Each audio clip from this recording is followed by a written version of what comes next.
ನಮಸ್ಕಾರ. ನಾನು ನಿಮ್ಮ ಡಾಕ್ಟರ್ ಅಶ್ವಿನಿ. ಎಲ್ಲರಿಗೂ ಮಕರ ಸಂಕ್ರಾಂತಿ ಹಬ್ಬದ ಆರ್ಥಿಕ ಶುಭಾಶಯಗಳು. ಮಕರ ಸಂಕ್ರಾಂತಿಯ ವಿಶೇಷವಾದ ಎಳ್ಳು ಬೆಲ್ಲದ ಮಹತ್ವವನ್ನು ಹೇಳಲು ಈ ವಿಡಿಯೋನ ಮಾಡ್ತಾ ಇದ್ದೀನಿ. ನಮಗೆಲ್ಲ ತಿಳಿದಿದೆ, ಮಕರ ಸಂಕ್ರಾಂತಿಯನ್ನ ಲೇಟ್ ವಿಂಟರ್ ಅಂದ್ರೆ ಹೇಮಂತ ಮತ್ತು ಶಿಶಿರ ಋತುವಿನ ನಡುವೆ ಆಚರಿಸ್ತೀವಿ. ಮಿಡ್ ಜಾನಲ್ಲಿ ಆಚರಿಸ್ತೀವಿ. ಈ ಮಿಡ್ ಜಾನ್ವರಿ ಅಂದ್ರೆ ಇದು ಹೇಮಂತ ಮತ್ತು ಶಿಶಿರ ಋತುವಿನ ನಡುವೆ ಲೇಟ್ ವಿಂಟರ್ ನಲ್ಲಿ ಆಚರಿಸ್ತೀವಿ.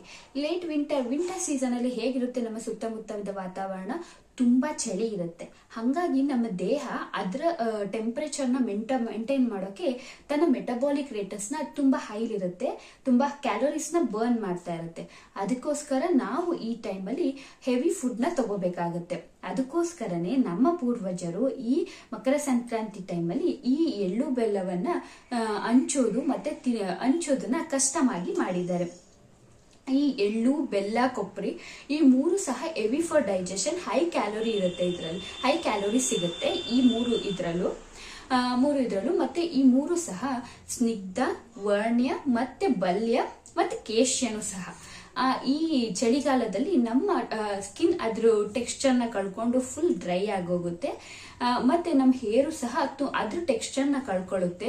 ಹೇರ್ ಫಾಲ್ ಇರುತ್ತೆ, ಮತ್ತೆ ತುಂಬಾ ಸ್ಪ್ಲಿಟ್ ಎಂಡ್ಸ್ ಇರುತ್ತೆ, ಮತ್ತೆ ನಮ್ಮ ಸ್ಕಿನ್ ತುಂಬಾ ಏಜ್ ತರ ಕಾಣಕ್ ಸ್ಟಾರ್ಟ್ ಆಗಿರುತ್ತೆ.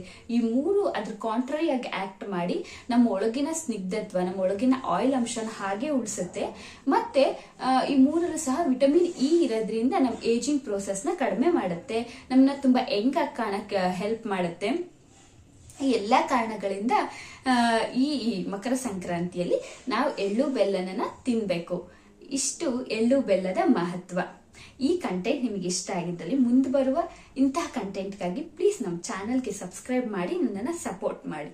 ನಮ್ಮ channel name pure Ayur. Thank you.